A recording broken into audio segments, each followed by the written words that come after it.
Savitri kitchen. இன்னைக்கு நவராத்திரி டே 5க்கு சிம்பிளான தயிர் சாதம் தான் நைவேத்தியம் பண்ண போகிறேன். அதை எப்படி பண்ணலாம், அதுக்கு என்ன இன்க்ரீடியன்ஸ் தேவைங்கிறத பார்க்கலாம் வாங்க. தயிர் சாதத்துக்கு நான் நல்லா 2 டம்ளர் பச்சை அரிசி வேக வச்சு எடுத்துகிட்டு இருக்கேன்.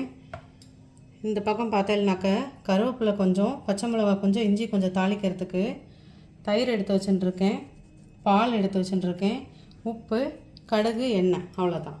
இப்போ சாதத்தை நல்லா மசிச்சு விட்டுக்கலாம்.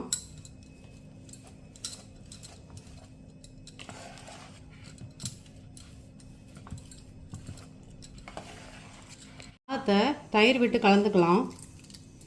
நான் 1 கப்பு தயிரும் 1 கப்பு பாலும் எடுத்து வச்சுட்டுருக்கேன். அது ரெண்டையும் ஒன்று சேர விட்டுக்கலாம். உப்பு போட்டுக்கலாம். தயிர் சாதத்துக்கு தேவையான அளவு, சாதத்துக்கு தேவையான அளவு உப்பு போட்டுக்கோங்க. இதை நல்லா கலந்து விட்டுடலாம்.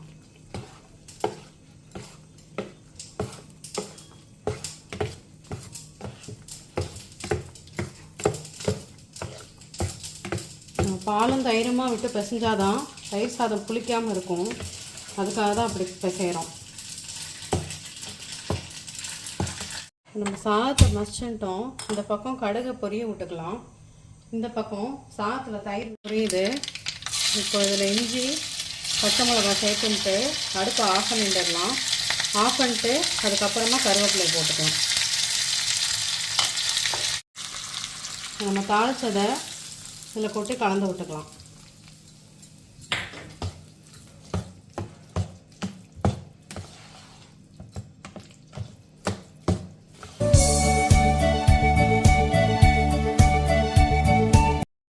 Hi, hello, welcome to Savitri kitchen.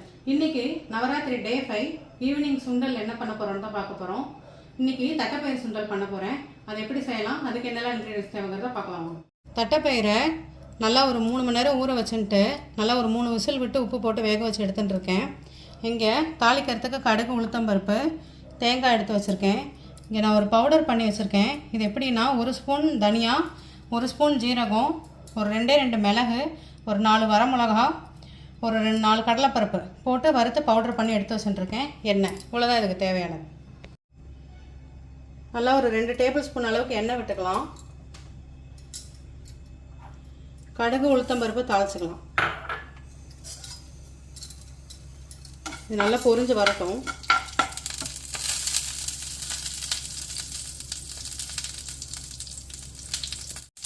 கடுகு நல்லா பொரிஞ்சு வருது. உளுத்தம்பருப்பும் நல்லா கோல்டன் ப்ரௌன் வந்துட்டு பாருங்க. இந்த ஸ்டேஜில் நம்ம வேக வச்ச தட்டைப்பயிறு எல்லாத்தையும் போட்டுடலாம். போட்டுட்டு இந்த பவுடர் எடுத்து வச்சுருந்தோம் இல்லையா, அதையும் போட்டுக்கலாம். அது கூடவே தேங்காவையும் போட்டு ஒரு 10 நிமிஷம் நல்லா கிளறி விட்டுக்கலாம்.